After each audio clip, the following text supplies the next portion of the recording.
Hello, everyone. Welcome to Strategic Marketing for Business Owners. It's really good to see you. My name is Mark Dolfini of Strategic Boardroom. It's really good to have you here today. I have got a lot of people who wanted to sign up for this, and you are here now. So let's get right to it. We've got a lot to cover, and I'm going to try to do this in just about an hour. I know we're getting a few minutes late start, but I had a couple things I needed to adjust on my end, and we're good. We're good now. So please let me know where you're at, where you're from, and what line of work that you're in. We've got a bunch of people on YouTube and, a couple people from LinkedIn. It's late in the day for you guys on LinkedIn. Welcome. Well, it depends on where you're at, I guess. And don't nobody on Facebook yet, but that's okay. So it is good to see you. And of course, of those of you who signed up through Eventbrite, if you did sign up through Eventbrite, you will get the automatic replay. If not, you can see this it'll be rebroadcasted on YouTube. There you have it. All right, so let's get to it. So first, right out of the gate, one of the things that we're going to be talking about are the 3 C's of business vision. And I'm just letting you know, we'll talk about more about this later, but this framework here is out of the main framework of the Viper methodology that I wrote about in my latest book, The Time Wealthy Advantage. And those 3 C's are core purpose, core values, and client avatar. And everything that I have seen when a business is either struggling in their marketing, they are struggling in their in their in their business in any particular way, right? They might have trouble with their staff turnover. They might have trouble with their client turnover. They may have trouble with their marketing. They may not even be profitable. All of those things are related to a whole somewhere in these 3 C's of business vision. So we're going to talk about that. We're going to unpack that, and understanding these 3 C's are going to really help define the DNA of your company. So first and foremost, who is this for? Who is this webinar for specifically? Look, if you're a business owner and you're looking to grow your business, this is going to be for you. And maybe you've just experienced a little bit of frustration with your marketing. Maybe you feel like you're just attracting the wrong people. Like, oh my gosh, how in the world did I wind up with this person? Anybody feel like that? I've felt like that maybe a couple times. Not actually in Strategic Boardroom, because I've been so much more discerning in terms of the people who I work with. But in my earlier businesses, absolutely, I have felt that way. And maybe for those of you who are just not profitable, you're really struggling, like money comes in and it just does not seem to stick around, or you're just not making the kind of money you feel like you should be with the people that you're attracting, this is for you. So we are going to be taking a strategic approach to managing your life and your business. You're going to walk out of this webinar. By the end, you're going to have a full framework on how to approach not just your the marketing to your business and doing it strategically, but also to your life as a business owner. Remember, your business is just simply an extension of you, right? So we have to work on both aspects of that. We're going to be working on both you, the business owner, and also the framework of your business. So we're not going to be getting super granular. What I want to do is I want to start to get you to think like a strategist versus a tactician. A tactician is good at very specific things. And as a business owner, I'm sure you have some skills, probably a lot of skills, in you're good at a few very specific things. But all really good business owners, in fact, the great ones, they understand strategy. And being a strategist is going to group together really good tacticians. That's what they do. So this may sound a little militant, and there's no point, this may sound a little militant, and I'm not trying to make it sound that way, but there's no point in getting granular on things until you know the big picture. People will sometimes ask me for my opinion on something in terms of something that they're going through, and I can't answer that question for them because I don't know big picture what's going on with them, with their business, with their life. I don't know their skill set. I don't even know what direction what are they doing this whole thing for? Are they trying to build this business to sell, or are they trying to build this business to grow it to something else so they can hand off to children or their employees or whatever? So this is going to make more sense when we talk about the systems and processes here in just a minute. So the entire premise of what I'm going to be talking about on the front half of this webinar is what's written about in this book over my right shoulder here, and what's on the screen is the Time Wealthy Advantage. So I'm not here to promote the book. If you want a copy of the book, you can pick it up on Amazon. If you'd like a signed copy of the book, you can go to strategicboardroom.com. And I will put the banner up here. One thing I always seem to forget to do. All right. So All right, so you guys are being kind of camera shy. That's totally fine. But the if you do, for those of you who just joined on YouTube, if you want to let us know where you're at and what line of work that you're in, I'll make this more relevant to you. So these are these are the last 5 books that I have written. I published all these in 2025. That Time Wealthy Advantage book is there's some weight to that book. There's a lot in there, and this is all about the concept of really getting a framework put together so you can get back your time. Because at the end of the day, I've been in the real estate business for a while. I've employed hundreds of employees over the years, and when it comes to marketing, I have done it well and I have done it badly. I'll get to that at the end. I have been absolutely broke and wondering how I was going to make payroll the next week, and I've also experienced significant financial success. But I have something much more important to me, and that's what was enabled to write all of these books, and that was my time. If I didn't have control over my calendar, I couldn't do any of this. I couldn't do this. I would be constantly answering my phone and messing with all the things that are just showing up in my life. And the point is about getting time back. I'm not suggesting that money is irrelevant. It's not. Of course, money is very important. It enables us to do things. It enables us to have things in our life that we want and have those experiences in our life. But there's no point in making piles of money if it takes all of your waking hours to do it. So for me, and I'll give you yesterday as a perfect example. Yesterday, I spent with our 3.5-year-old at the Jumpy Place, okay? And that's the Jumpy Place. And she loves that. And the thing is, I wouldn't be able to do any of that stuff if I was not practicing what I preach. And if I'm just going to say this to you now, like because I have my marketing set up, so my marketing is strategic, like everything else that I teach in Strategic Boardroom, because I have it set up that way, it enables me to have that kind of lifestyle. And if this is something that resonates with you, then you should stick around. If this is not something that resonates with you, and I'm not trying to sound harsh, but if you're just here to make money and only money for the sake of making money, this webinar is probably not going to be for you. That's okay. Like, again, there's a lid for every pot. I'm probably not it. I'm just going to show you how to have an awesome business by being strategic in your marketing, but also have an awesome life as well. Because again, I get to take my daughter to the Jumpy Place, and we get to have picnics in the middle of the day. And this is the game place where we get to go play video games. Yes, I know, we're bowling. Listen, she's 3.5. That's what she knows. She loves to play on those cars and drive the monster truck. Anyway, it's kind of fun. But the whole point here is that if you're feeling like if you don't have a good strategy, you're going to feel left burned out. You're going to feel burned out by your work. You're going to be uninspired. It's going to be hard to think of your next moves. It's really hard to think strategically when you're constantly just whacking the closest alligator to the boat. Or maybe you're just a couple that is in business together and you're constantly fighting about money or trying to get in new leads or trying to get sales, or anytime you have a date night, it turns into a board meeting. Do you know what I'm talking about? Where you just sit about and talk about the business instead of reconnecting with the person across the table with you, right? So that's what we're going to be talking about today. Is this marketing aspect of your business is the air. This is the lifeblood that keeps your business going. And if you don't have this right, if you don't have this dialed in, it's going to be really a big struggle. So let's get to the agenda real fast. We're going to talk about the systems part of the business. Then we're going to talk about the psychology that's also necessary. So systems and psychology, that's the two aspects of business that you're going to need. You're going to need both aspects, systems and psychology. And then we'll talk about the 4 core functions of business as this all relates to marketing. So for those of you who are like, well, this sounds very similar to other webinars I've attended. Yes, because I looked through the 4 core functions. I'll talk about the 4 core functions later, but the lead generation, the sales, the operations, and the accounting, I apply these lenses through all of those different functions. So this really doesn't, the agenda does change a little bit, but I'm still using the same framework on each problem. Okay. And I'm letting you know this so you can do this on your own. Again, everything I'm going to be talking about in terms of systems is out of this book right here, The Time Wealthy Advantage. So if you'd like to pick up a copy, you can go ahead and do that.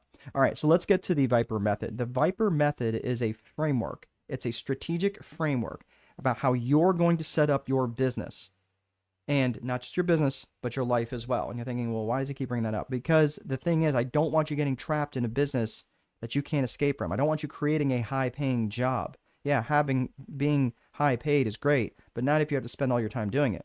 So let's get to the Viper method and let's break this down. Viper is an acronym for Vision, Infrastructure, Process, Execution, and Reporting.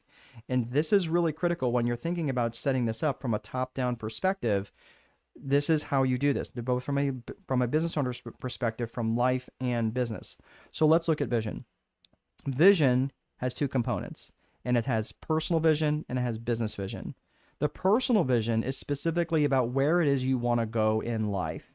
If your job description wasn't a life description, that's really important to remember, because the whole point of this, let's say for argument's sake that you wake up tomorrow morning with $30 million or 30 million euros or whatever it is. Hey, Joe Dolfini in Naples, I know you. That's, yes, this is you are my uncle, I believe. I think we determined that. So it's good to see you, Joe. I hope you're well. Joe is a really, really smart dude and has a lot of education. I think you're a chemist. Is that right? If I remember right. Anyway, yeah, great guy. So the whole point about the personal vision is, where is it you want to go in your life? If you woke up with $30 million tomorrow, okay, fine, go buy all the crap that you want to buy, the tchotchke stuff. But what would your life look like from day to day if your life wasn't defined by income generation? If what you do for work, if what you do for money isn't who you are as a human? Okay, so think about what that would look like for you from that perspective. Think about things you would look forward to and define those things. Think about the relationships that you want to have a vision for in your life. What's your vision for your relationship with your spouse? What's your vision for your relationship with your children? What's your vision for your relationship with your faith, your wellness, your relationship with food? All of the things that are important to you. So once you've defined that personal vision, that's the main circuit breaker. Then you go back and you start talking about this business vision. So business vision is like, okay, great. So once the personal vision is defined, now you think business vision. Business vision is going to be like, okay, cool. That's where you're going to go. How are we going to get there? That's what business vision does. So now with the personal vision defined, now you reverse engineer this business vision to deliver that personal vision for you. It's interesting that I have sat in seminars and conferences and masterminds with people to the left and the right of me who are making 6 and 7 figures a month net, and meanwhile their life is a complete train wreck. They don't have a relationship with their spouse, they don't have any relationship with their children, and you know what they were most worried about? Making an extra comma in their bank account. That's the thing that they were most worried about. It was just interesting to me, and unfortunately it's a bit sad, because that's the construct that they have created, because what they have done is they created a business vision before creating a personal vision. And because they created a business vision before creating a personal vision, they ended up creating a life that existed to serve the business. And I'm just telling you, I've been down that road for almost 2 decades, and that life just sucks. You're thinking, 2 decades? Yeah, I'm in my 50s. This is where you go, oh my gosh, you don't look anywhere near that old. So, all kidding aside, I just don't want you making that same mistake. And I'll tell you, when I was in my mid-20s, you weren't going to tell me anything about this. Like, yeah, let me make my $1 billion. Let me make my $1 million a month, and then I'll worry about that better life thing. You know what? I was sitting next to people who were making that kind of money, and I've made that kind of money too, until I was like, and then I was losing it just as fast as I was making, because I was focusing on all the wrong things. So again, I do pretty well financially, and I'm just saying these are the sorts of things that you need to start factoring, so you don't miss out on this whole life thing that you're setting up. So the 3 C's of business vision that I mentioned in the very beginning, this framework here, again, not that, so we're going to put the fries in the bag on personal vision. So but it does not let you off the hook. You've got to spend time doing that. So when you rebuild this business vision, that any decision that you're making, you're running through that personal vision first to say, hey, is this in alignment? Does this make sense? So when you start thinking about the 3 C's of business vision, remember, when I've been invited into a company, as whether I'm being invited as a strategist or as a fractional CSO, which is a chief strategic officer, the latter of the two pay a lot better. But either way, when I get invited into that role, I'm looking at this company through the lens of these 3 C's. And I'm telling you, It's pretty rare that something comes along that does not align with these 3 C's. In fact, I have not seen something yet where there's a dysfunction that's not showing up somewhere in these 3 C's. And those are, again, our the core purpose, core values, and client avatar. And understanding these 3 elements is going to make your marketing massively more effective. Remember, this is all about marketing. This is all about lead generation. This is all about getting your name in front of the eyeballs and earballs of people who want and need what it is that you have.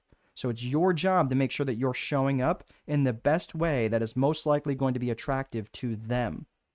So let's talk about the 3 C's of business vision. Again, those are core purpose, core values, and client avatar. Let's unpack core purpose. Core purpose is specifically what business are you in and what problems do you specifically solve.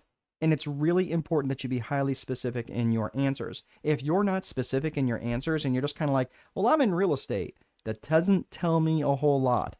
Are you in real estate in the northern half of the globe? Right? Like that doesn't tell me a whole heck of a lot at all. In fact, it tells me very little. But if you said, well, no, I'm a residential realtor on the south side of Miami in these 2 specific school districts, I can get behind that because now people know you for that. And now you can almost be a little obnoxious about the things you will do and a little obnoxious about the things you won't do.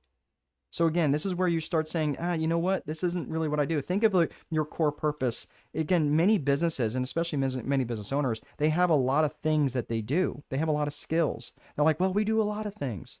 Great. Think of yourself like an automobile mechanic. And when you're an automobile mechanic, you have lots of different things that you can do for vehicles. You can replace headlights. You can replace taillights. You can probably replace belts and hoses and do tune-ups and brake jobs, right?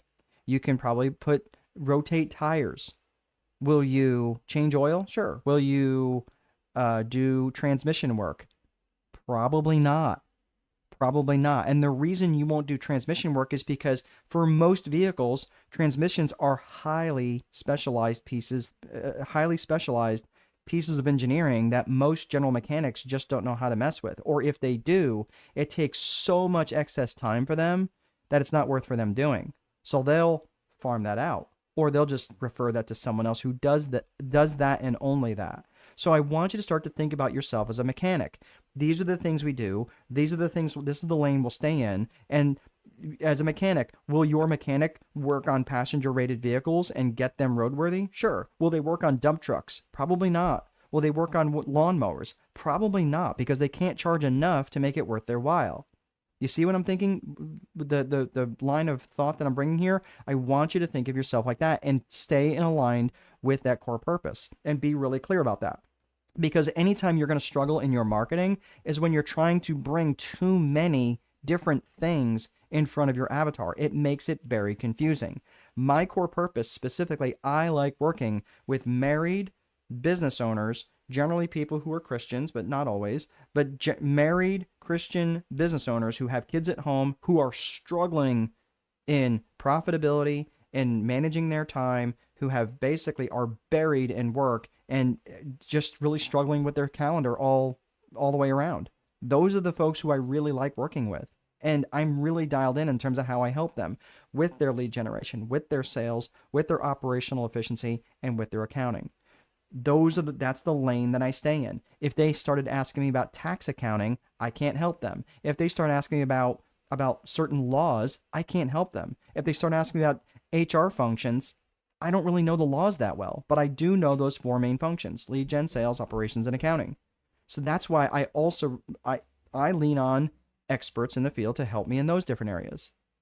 What I want you to do is get really clear and really dialed in on your core purpose, so you can then, when you are reaching back out to your client avatar, you could say, hey, I noticed that this is a problem for you, or hey, maybe it's time to fix your belt, or hey, or change your belts out, or flush your radiators, or whatever. Making sense? Okay. Let's get to core values. We talked core purpose. Now let's talk core values. Core values is what matters to you about this business, and how would the world be worse off if you went out of business? And you might be thinking, what does this have to do with the price of green beans when it comes to marketing? It has a lot to do with it, in fact, because when we start unpacking lead generation and sales and the 4 core functions of business, this is going to make a heck of a lot more sense. But here's the thing. When you're attracting people who are not in alignment with your core values, they're just, you don't want to work with them. They're just miserable, and you're miserable, and everyone's miserable. And you're like, oh my gosh, how did I wind up with these people? Because you're attracting, remember, your business is just an extension of you. And because your business is an extension of you, you are the one who defines those core values. And it's important that you define them. And it's important that you write them down. Because if you don't define them, guess what happens? You start bringing in employees. You start having people work for you. Your core values end up being defined by the strongest personality in the room. That's a big problem, because that means that you can never leave the room. So this is, your core values are the true north for other people to make decisions by when you're not around. Otherwise, if you are always having to be around, all you've done is create a high-paying job, ideally high-paying. I mean, I know plenty of business owners who don't get paid for long periods of time, but this is the point. So the core values, what this does by defining these things, now you can start to attract the client avatar that's most alignment with who you want to work with. So think about this for a second. You might be thinking, well, all right, well, the core values specifically of the business are, because your core values are, the core values are an extension of who you are, it's important that you define these things. Think of the miserable boss that you used to work with, that manager that was just a total pill that you couldn't stand. What was it about them that you didn't like? Was there a violation of a core value for you? And usually it's enough for you to actually specifically take action. Enough, it's like, oh, that annoys me. Yeah, but annoying is not generally enough for people to take action. If you go, I can't work there because it's such a violation of who I am. Now, again, I get that sometimes you just have to stay in a job just long enough until you can maybe find something different because you have to feed your family. Totally respect that. But what I'm talking about is when something is such a violation that it causes you to act, like when you have a friend that wanders off the reservation, or you have maybe even a love interest, you're like, hey, you're heading down a path I can't follow. You're doing things I will not tolerate. And those are violations generally of core values. So define these things, write them down, because here's the other thing. The core values define the company culture, and the company culture and the company brand share an inextricable link. And the company culture is what's experienced by people inside the organization. The company brand is what's experienced by people outside the organization. So it's really important that you take the time to define these core values. So that's the core values. So we talk core purpose, we talk core values. Now let's talk about client avatar. The client avatar is who specifically and ideally do you want to serve? This is everything around marketing. And if you just are like, well, anybody who ... that's way too broad. You can't have a conversation with everybody. You can have a conversation with anybody, but not everybody. And when you try to do it with everybody all at one time, you're going to end up attracting nobody. That's the problem. So I want you to think of your avatar specifically, and ideally, who is that person you want to serve? Or maybe it's a couple, or maybe it's a team, maybe it's a group of people, maybe it's a whole board of directors. Who knows? But who specifically and ideally do you want to serve? And I want you to think about them in terms of the geographics, demographics, and psychographics. It's important you define them. Again, write these things down in these three main areas. So let's look at geographics. Geographics is where they are in the world, where are they at? Are they online? Are they not online? Like, where are they? Where are these people? The demographics is who they are. And think of it this way, the demographics of like, are they married? Are they single? Are they rich? Are they poor? Are they married? Are they single? Do they have kids? Do they have no kids? Like, what's their demographics? What does that look like? And the psychographics is how they think and how they buy. How they think and how they buy. So when you're thinking of the psychographics, I want you to think of the phrase ALIA, ALIA. And this is really important for you to do this exercise. When you're defining the ALIA, that's attitudes, lifestyles, interests, and aspirations. It's interesting. I had someone who was on. I had done this webinar before, and they came back to me, and they had gone through it, and they were still struggling in their marketing. And I said, "Okay, well, tell me about your client avatar." And they were still very, very vague about their avatar, because they're like, "Well, there's so many people who could buy this," and I'm not saying specifically who it is, but there were so many people who could buy this product or service, and that's reasonably true. Most people did need this thing, but the problem with such a generic product is that without focusing specifically and ideally in terms of who these people are, it was so easy to get lost in the noise. I said, look, focus on an avatar specifically. What are their attitudes towards your product or service? What is their attitude? And understanding their attitude towards it is really going to help you get in front of them in your marketing. So the reason I'm saying this is, like, let's say for argument's sake that someone has a really antagonistic relationship with attorneys.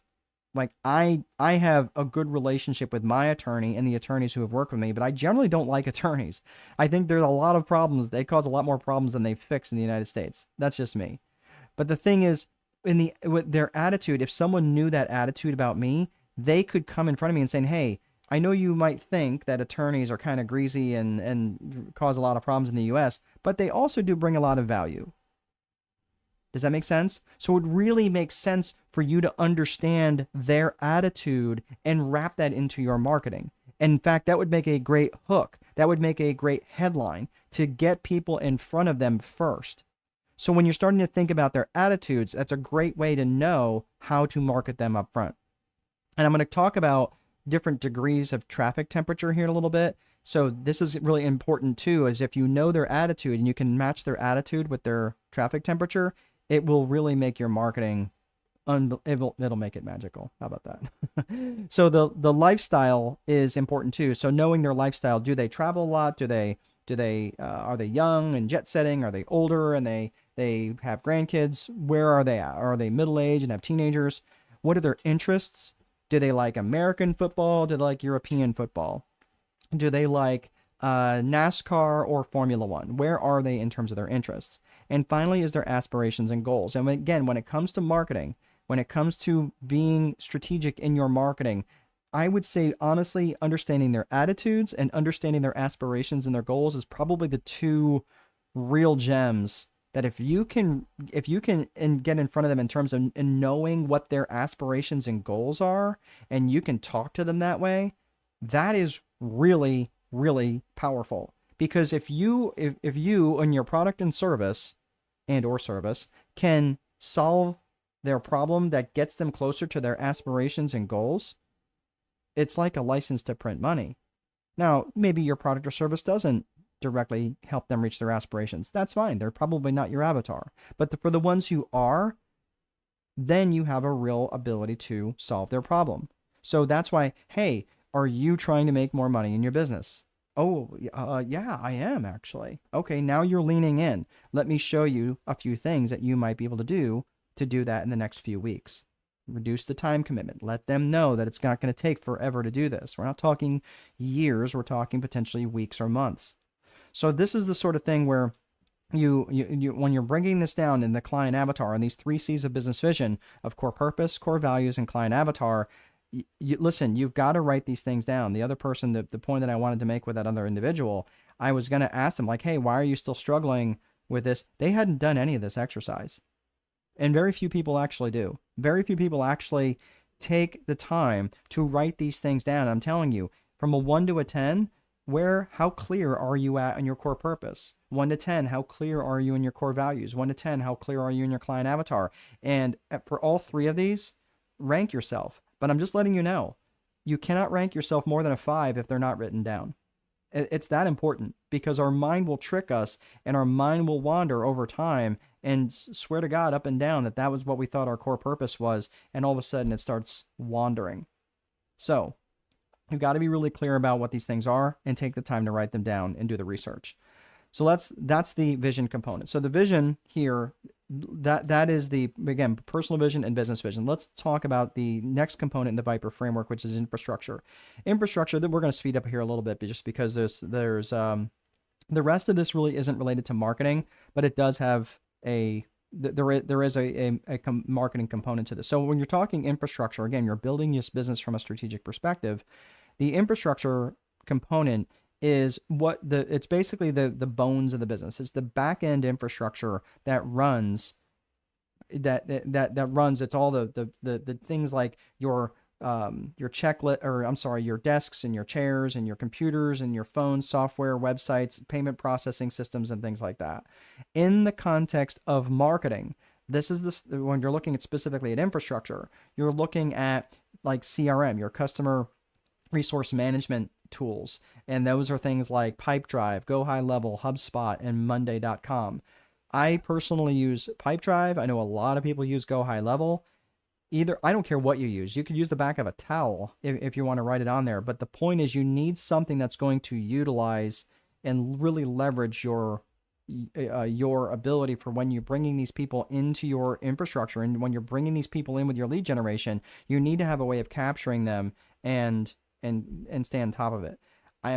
I'm saying that somewhat tongue in cheek about writing it on the back of a towel. I don't care what you use as long as you use it. But if you're not using a piece of technology in this day and age and you're just going analog and writing it all down, I'm telling you, you're working way harder than you need to be.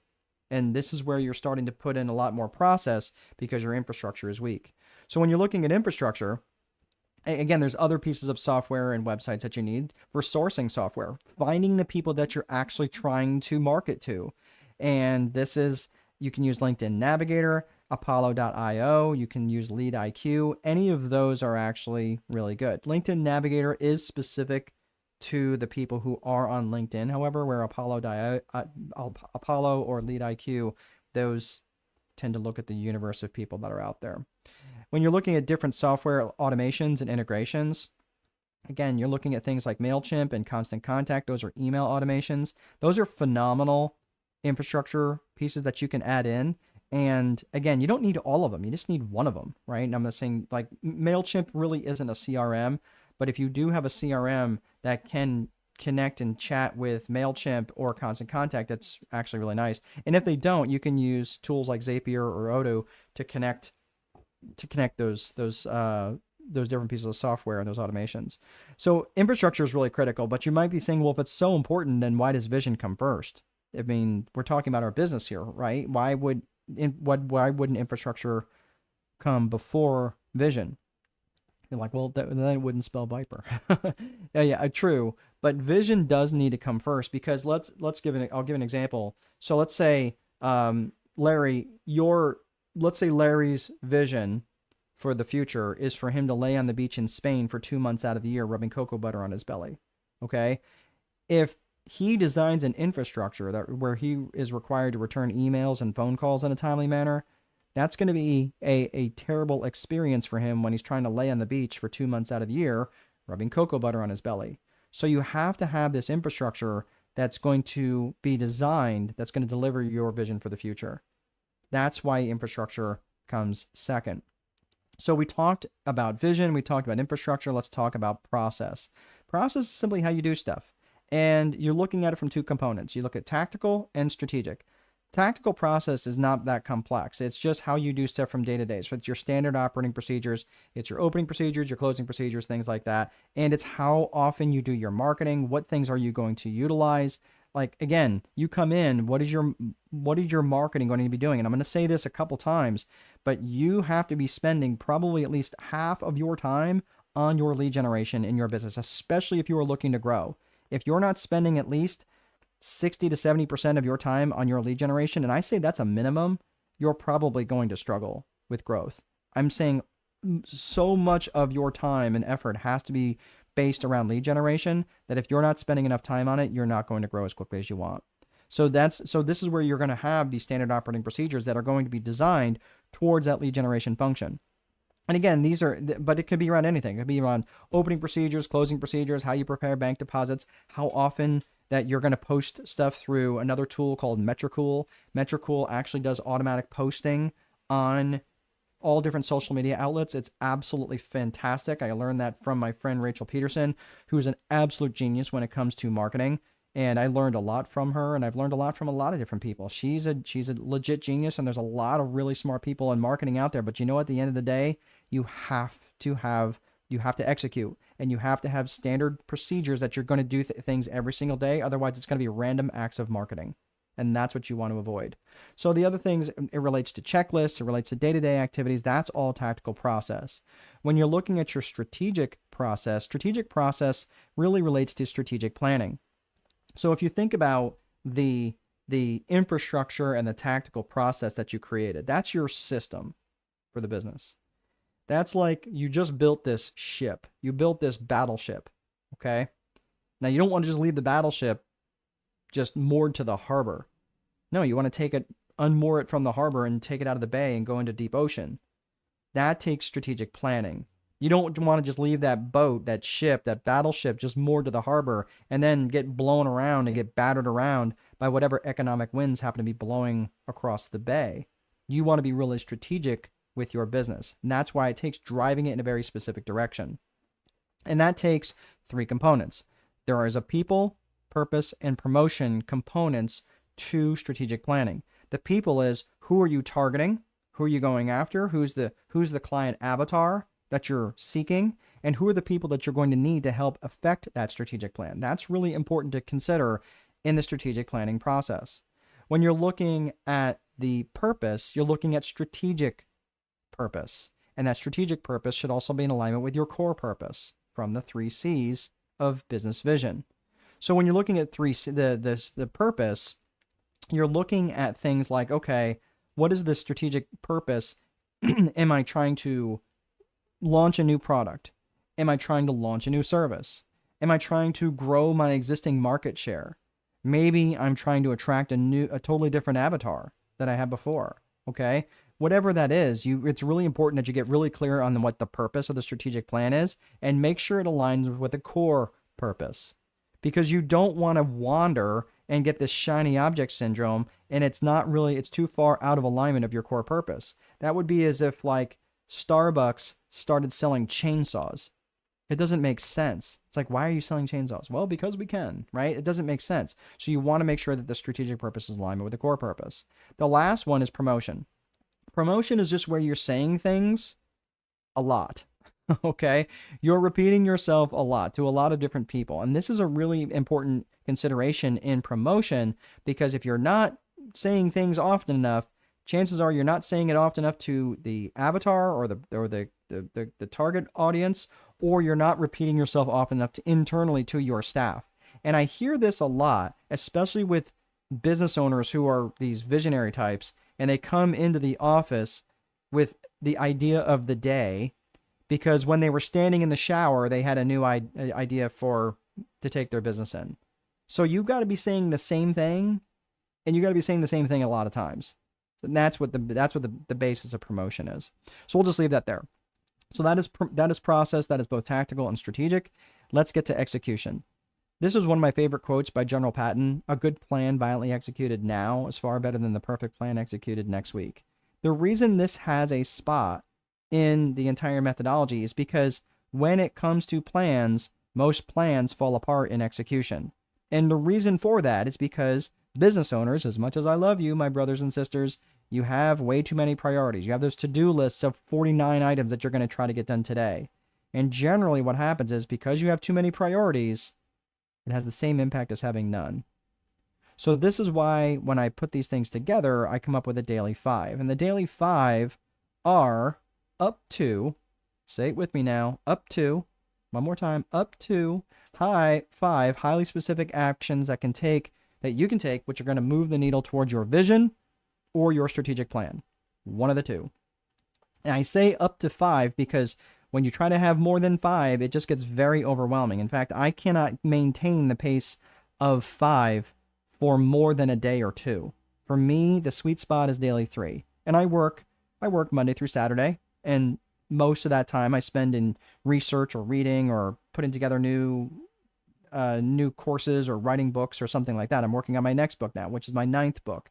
But I have got to have that execution dialed in. And it's really more about saying no to things than saying yes to things. So what are you willing to say no to during this period of time so you can get this stuff actually done? That's your daily 5. So now that we've got all that defined, now we're looking at reporting. Reporting is just tracking what happened. And you're tracking both your lead metrics and you're tracking your lag metrics. So your lead metrics, this is pretty straightforward. You're just tracking what the lead, not leads, not marketing leads, but the lead metric is just, it's preceding the results. So the lead metrics are based on your actions and activities. That's the only thing you have control over, because the lag metrics you don't have any control over. The lag metrics are based on the results of the actions and activity. So when you're looking at the lead metrics and the lag metrics, if you're not getting the lag metrics, if you're not getting the results that you want, you just need to look at the inputs. You just need to look at the actions and activities that you're doing. And if you have between 1,000 and 1,500 data points, and you really have given it your best effort, truly your best effort, and you're not getting the results you want, then it's time to pivot. And I would say probably 1,000 to 1,500 is about right. Maybe depending on what it is, sometimes you have to look at a little bit more. And sometimes it might just be a little bit of a tweak. Maybe you have to tweak the language. Maybe you have to tweak something. But you have to look at something different. And this is why it's really helpful to have someone in your corner who really understands lead generation and buying psychology. Which, by the way, this is so important, because once you understand buying psychology, people are going to want to spend a lot more money with you because they're going to feel like that person gets me. Okay, so this is the entire Viper framework: the vision, infrastructure, process, execution, and reporting. And this is someone who I worked with for a while. This guy's named Aaron. He is a fractional CFO, and he was holding up a check there, and this was one of his first checks that he got. And if you look at it, it's a $50,000 check, and this is because he was applying the Viper framework, the Viper methodology, to his business. So I'm just saying, this is not theoretical. This is actually stuff that works within and it can work within your organization. So that's the systems side of the business, and systems are important, but now we're going to talk about psychology. And psychology it's all different aspects of psychology, from internal to external, leadership and management. So let's get to it. Systems are important, like I said, but systems are only going to get you so far. So when you're looking at the psychology side of the business, right, the individual and personal side of psychology, you're looking, or when it comes to psychology rather, there's the individual and personal side of psychology, and there's the business and organizational side of psychology. The personal psychology is related to things like self-worth, self-management, and limiting beliefs. We're going to come back to that in just a hot second. The business psychology is related to external and internal psychology. So when you're looking at, let's talk about the personal and individual psychology first, because especially around limiting beliefs. Now, let me ask you, let's talk about personal psychology for just a little bit. Do any of these things sound familiar to you? Do you have a problem with procrastination? Do you have a problem with seeking perfection, that you won't launch something until it's absolutely perfect? Do you have a problem doing the unnecessary rather than actually doing the things that are really necessary? Or are you just kind of staying busy? You're hiding in activity where you just bury yourself in work, or you're hiding in inactivity where you have so many things to do, you don't even know what to start on first. Lying to yourself because, let's face it, if you're lying to yourself, it's probably because the truth isn't good enough. Or setting impossible standards. Are any of these things, do they sound familiar to you as a business owner? Let me go on. By the way, all of these are confession, not judgment. These are all things that I struggled with and sometimes still struggle with. How about starting things and not finishing things? Is that something that you struggle with? Or allowing distractions to exist in your life, or allowing lower standards to exist? If you have people who show up for work whenever they feel like it, right? And you're the boss, you're allowing that standard to exist. Or not rewarding yourself, or not allowing yourself downtime, or having a fear of failure or a fear of success. A fear of failure is really more about a fear of ridicule, if you think about it. A fear of success is actually more of a fear of loss, because it's easier to never have something than to have it and lose it. So these are all different things. You can have false arrogance. Everything's great. Oh my gosh. Rescuing other people. Why do we rescue others? I can tell you why I rescued others. I don't do it as much as I used to, but rescuing others. Oh, you're a mess? Let me go fix you. And meanwhile, I'm fixing them. What am I not working on? I'm not working on my own head trash. So that is why I would be rescuing others. Nitpicking or picking fights, or just needing to be right, constantly complaining, which is just poison. Thinking that I've arrived. Oh, cool, I've made all my money this month. I've made my quota. I don't have to work any harder. I've read a book this year. I don't have to read anymore. Oh my gosh, it's so bad. It's just toxic. Gossiping or comparing yourself, constantly tearing yourself down, not taking ownership for your part in things. And if you don't see, it's impossible. If you don't see yourself as part of the problem, there's no way you're going to see yourself as part of the solution. So you have to take ownership of your part in this. being consistently late, missing deadlines, flying by the seat of your pants, not following through on commitments, having a bad relationship with time, having a bad relationship with money, and about 12,000 other self-sabotaging behaviors that take away from your compounding effective effort. You're like, great. What does all this have to do with marketing? All of this that I mentioned disrupts your ability to be effective in your marketing. So if there's anything in there that you specifically have to unpack, you probably need to work on yourself a little bit, because it's absolutely going to be effective and it's going to be disruptive in your marketing. And a lot of people do this, and you might think, well, what does this have to, how does it really do it in that way? Because you won't do it. You won't be putting yourself out there as often as you need to be, and you won't even be pricing yourself appropriately. I can tell you for a matter of fact, there's a lot of people who are pricing themselves way too low. And because they've devalued themselves, they're not valuable in the market. Therefore, they struggle. They raise their prices, and now all of a sudden, they're making a lot of money because people are like, oh, wow, well, if they're pricing it that high, it must be good. And there is, and it better be good. There better be high quality to it. But people who price themselves too low, and I've worked with many clients who charge themselves, they were basically pricing themselves out of business. And they were pricing themselves like 0.1% of what they should have been charging. Once they charged full price, they were able to actually start getting a lot of clients. This is where you have to take 100% ownership, because again, if you don't see yourself as part of the problem, you cannot see yourself as part of the solution. And you need to take ownership on those things that you need to change.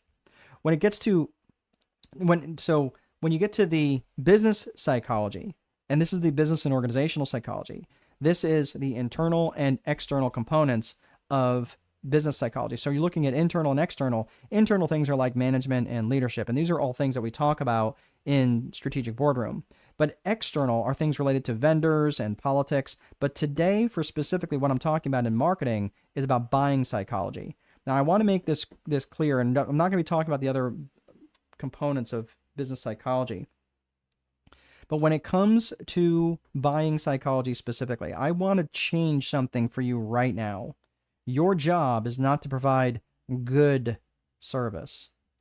Your job is not to have a satisfied customer. And so, John, let's say that, John, you and I are we're going to go grab a bite to eat. Okay? We walk in, we get seated at a table in a reasonable amount of time. The waiter or waitress brings us our drinks. We order our food, and it comes out in a reasonable amount of time. And the food is reasonably good. And we don't really want dessert. The bill comes, and the bill is reasonable. And we leave. And we are both satisfied. Let me ask you, how many people are you going to tell about that extremely satisfactory experience? Probably nobody. And the reason for that is because a satisfied customer is the default setting. That doesn't make any sense to have a satisfied customer. In fact, one of I have this thing posted on the outside of my property management company that says, we're always seeking a satisfied customer. And I wrote this 10, 12 years ago. And now I look at it every morning like, man, I hate that. I wish I could change the language, but it's like printed right on there. But that we're always looking for a satisfied customer, but that's the base standard. That's not saying anything. That's not being risky at all. No, your job is to create raving fanatics about your business. And that is why all of this starts in your marketing. Yes, you absolutely have to have a rock solid deliverable, but all of this starts in your marketing. If you're just creating very bland marketing, and I'm not saying you have to be racy, I'm saying you need to put something out there that's going to really resonate with your client avatar and really feel like, oh wow, that person really gets me. So let's say that you have a business. Let's go back to the restaurant example. What if they knew that we were coming in and we were a couple of business people, and they could tell just by the way that we were dressed? And they could say, cool, I recognize, are you here for a business meeting, or is this for social? Oh, wow, you're asking? Well, the reason I'm asking is because it's a little bit quieter in the back versus up front where there's generally some children. Would you prefer to sit? Does it matter where you sit? No, we can sit anywhere. Imagine Imagine how someone would respond to that if they were a business person. Like, actually, we are having a business meeting. Is there somewhere we could go where it's a little quieter? Yeah, we could do that. Right? Yeah, it's right back here. Could you? And then, hey, by the way, I don't know if you need Wi-Fi while you're on, but hey, the Wi-Fi password is X, Y, and Z, or here it is right on these cards. Since I know you're conducting business, right? Like, wouldn't that make a big difference right out of the gate? Yes, it would make a big difference, and that's just in the experience. Could you imagine how important that would be in your marketing if you did something like that? Yes, you need to create raving fanatics about your business. That's what I'm talking about.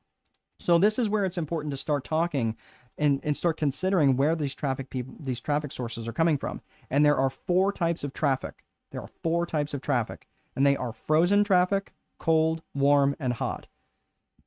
Frozen traffic, these are people who are not problem aware. They do not know that there's a problem that exists in the world. And your job is to warm them up using information, using knowledge, using your expertise, using demonstration. Whatever it takes, you need to bring them out of frozen into cold. That's all you're trying to do right now. You're not trying to bring them all the way to the hot.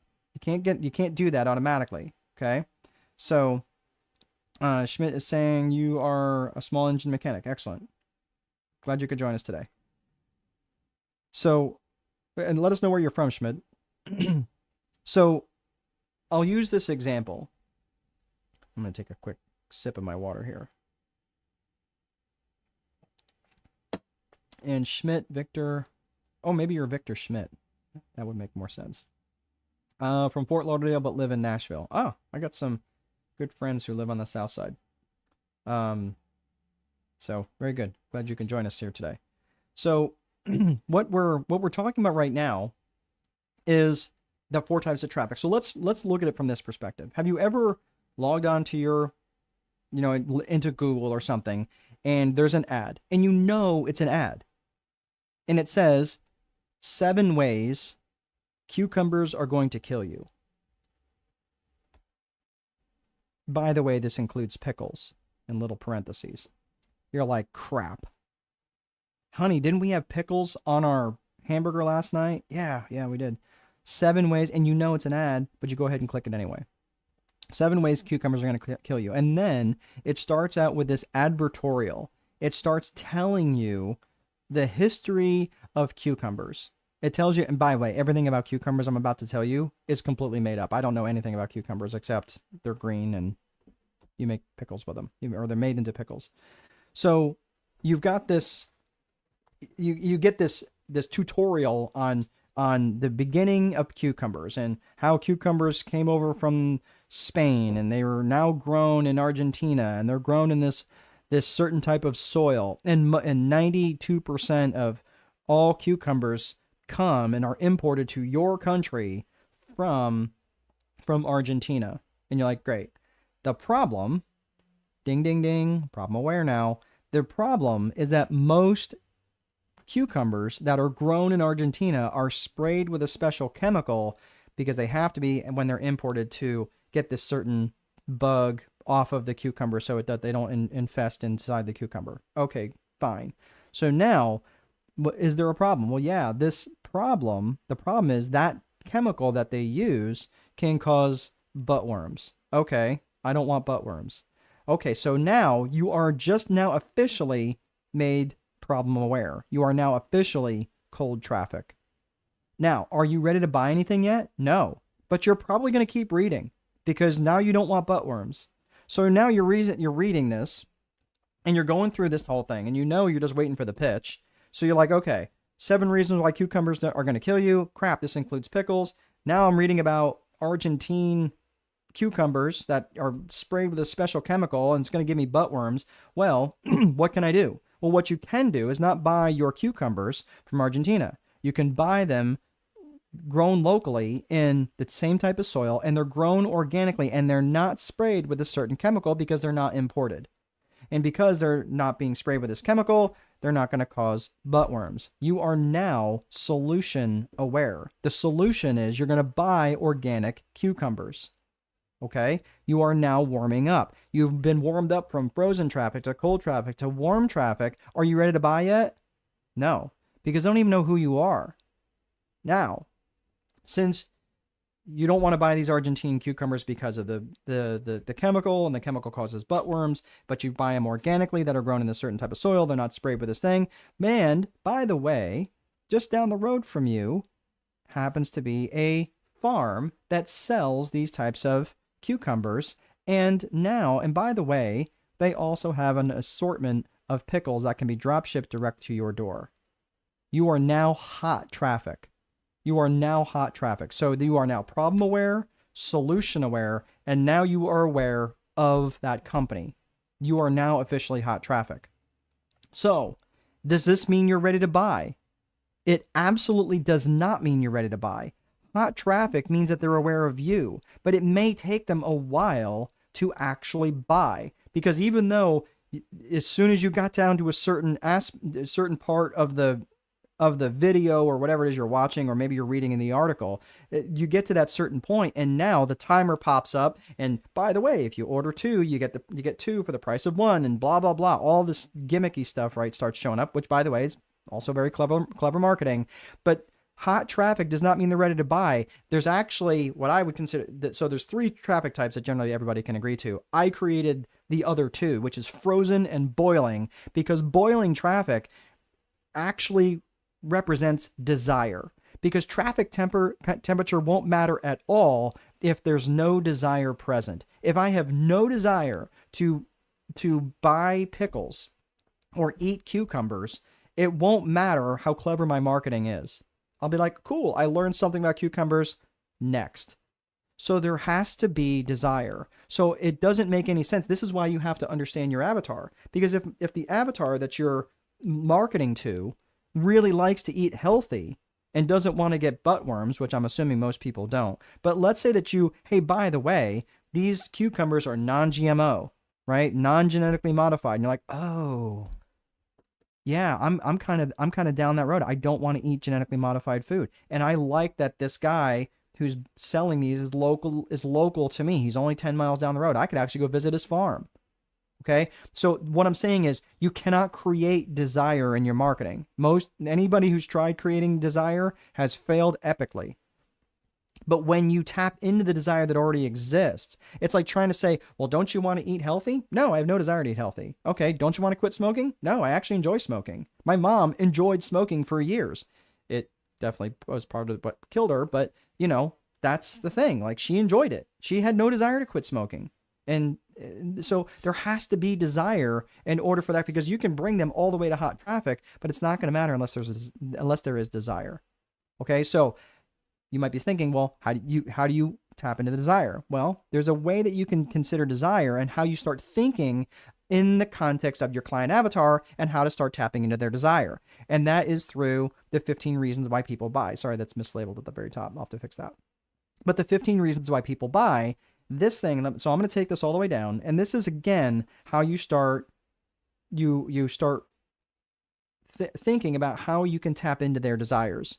So people are going to buy because they want to make money. They want to save money. They want to save time. They want to avoid effort. They want to make things easy. They want to escape pain, emotional pain, physical pain, spiritual pain. They want more comfort in their lives. They want better health, right? And better health could also be, just less stress in their life. They want to feel more love. They want to gain praise. They want to increase their status with their tribe. They will buy for truth. And especially they will buy for truth if they have felt lied to in the past. They will buy for growth. This could be growth in their knowledge, growth in their faith, growth in their wellness.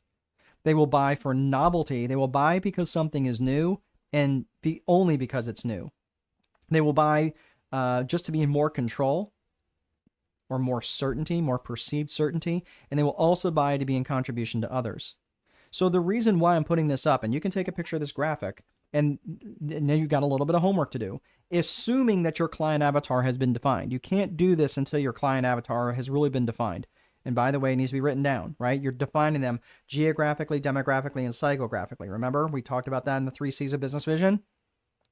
So once you have that, then you can take this and you start to understand their desires. And by saying, okay, how does your product or service directly or indirectly help them make money.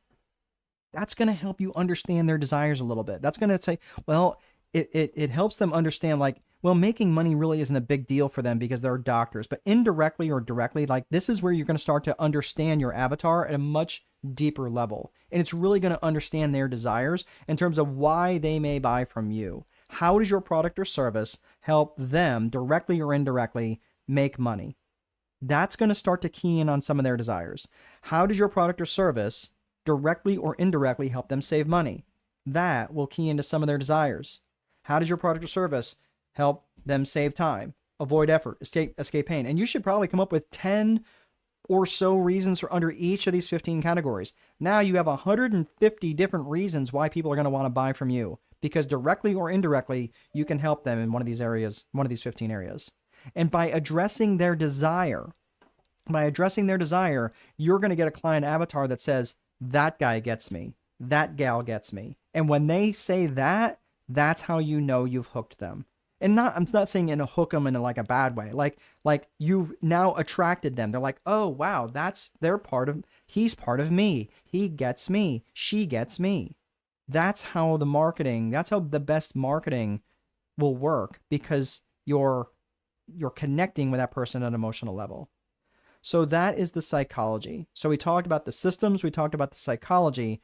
Now let's talk about the 4 core functions. And this is the last section here, and then we'll land the plane.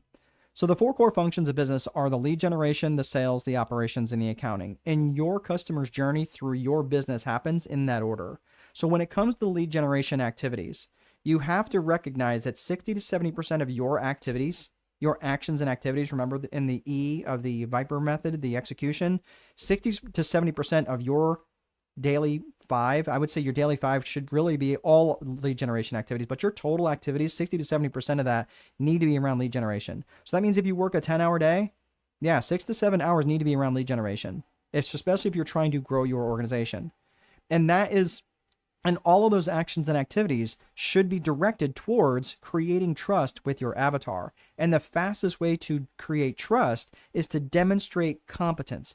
Demonstrate that you know what you're talking about. So I want you to start thinking about this. How can you demonstrate competence to your avatar? Well, could that be through a webinar? Could that be through your marketing? Could that be, again, this is marketing for me.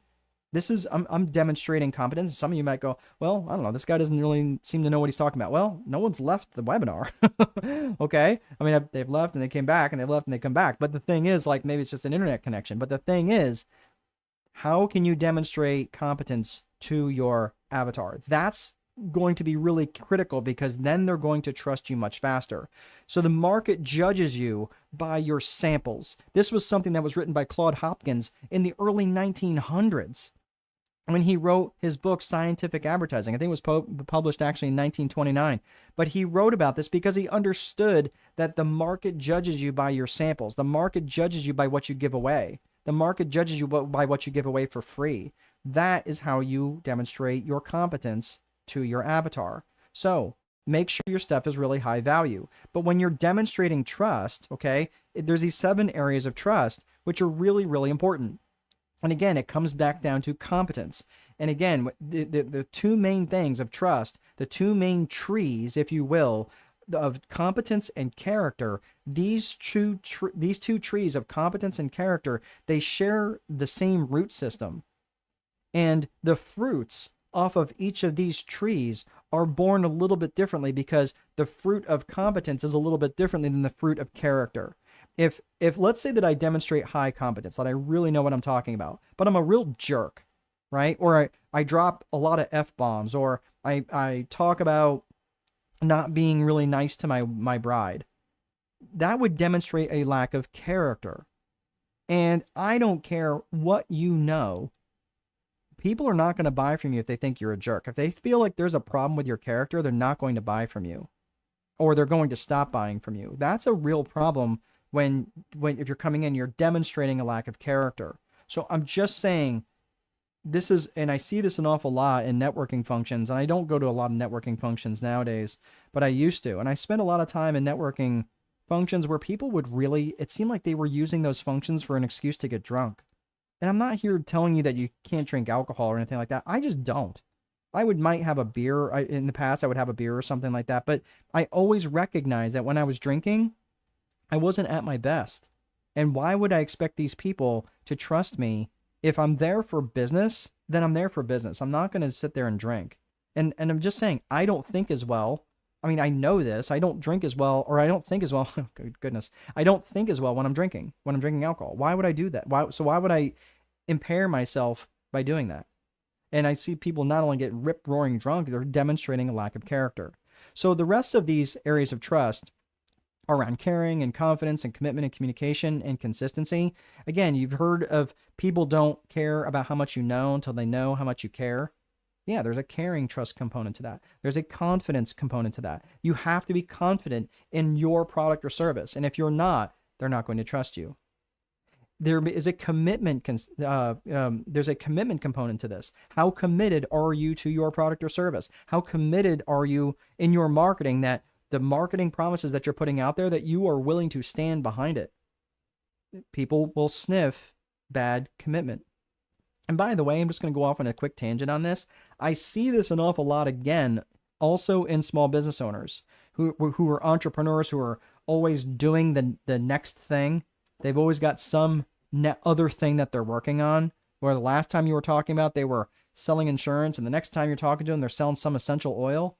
You're like, dude, I thought you were in insurance. I'm just telling you, you could be really damaging your brand with a lack of commitment. Communication. If you're not just effectively communicating, but you're inconsistently communicating, which goes to number 7, is consistency. How consistent are you in your marketing and how you're showing up to your client avatar? And the thing is this, when it comes to all of these things, when it comes to the lead generation function specifically, you can never take your foot off the gas, because here's the truth. You can have the best, most efficient business. You can be an absolute paragon of truth and justice and virtue. You can be so dialed in on your sales technique that you can sell ice to Eskimos and voting booths to Castro, and you can still starve. And that is exactly the thing that I did not recognize when I published my first book. My very first book is, and again, this is where you just have to recognize you can never, ever, ever take your foot off the gas when it comes to lead generation. When I published my first book, I wrote this book, and I'm very proud of this book. It's The Time Wealthy Investor. It's out of print now, and it was replaced by The Time Wealthy Investor 2.0. But when I wrote this book, it's about a 280-page book. And I spent the better part of a year and a half writing this book, getting it edited and rewriting the book. I had to start over a couple of different times after I had gotten everything written down. And it was a lot. It was a lot to get out there. So when I actually got it all done, I was extremely proud of myself. And I basically clicked the publish and submit on, I think at the time it was Create Space. It wasn't Kindle Direct Publishing yet. But it was, I basically clicked publish, and it came back, and I was like, "You're welcome, world. There is your most amazing book." And it is a good book. I'm not saying it because I'm saying it. I'm saying people who've read the book, who managed rental properties, because this is really about managing rental properties for maximum profit and having your time back. It's a good book. And they told me it's a good book. And because I was like, okay, it's such a good book. And I was, after about 3 weeks, was looking at my book sales, and they were $0. Huh. Oh my gosh. Not one person bought the book that I did not know. So this is going to be a little harder than I thought. So I created this brand called Landlord Coach. And I really started to learn all I could about selling books. And I created funnels, and I did posts, and I did marketing, and I did emailing, and I did cajoling. I put in so much effort in trying to sell this book. I paid for Amazon ads and Facebook ads and Google ads. And my volume increased tremendously. In the 3 months I spent trying to do nothing but sell these books, and from all that effort, I went from $0 in sales to $95.64. Oh my gosh. I was so discouraged. And the thing was, this wasn't even profit. This was the result of 12 sales. You might remember the, free plus shipping offers. I was so incredibly frustrated. I mean, I just wanted to give up at this point. Okay. That was like, I had to recognize why they weren't trying to buy the books. I was trying to sell them information when actually what they wanted was transformation. I was trying to sell them books when they just wanted their lives better. That's what they wanted. I was selling the trip. I was selling the pack up all your crap and drag it through the airport and get on the plane for a 7-hour flight and drag your stuff back through another airport and then drag it through a hotel lobby and then get to there, and then everybody's going to be exhausted and the kids are going to be cranky and everybody's going to be upset. That's what I was selling them. I was selling them a 280-page book, not the transformation on the other side, not the, oh my gosh, spend 5 days on the beach doing absolutely nothing, be waited on hand and foot. That's not what I was selling them. I was selling them the trip, not the vacation. I should have been selling them how this was going to make their life better.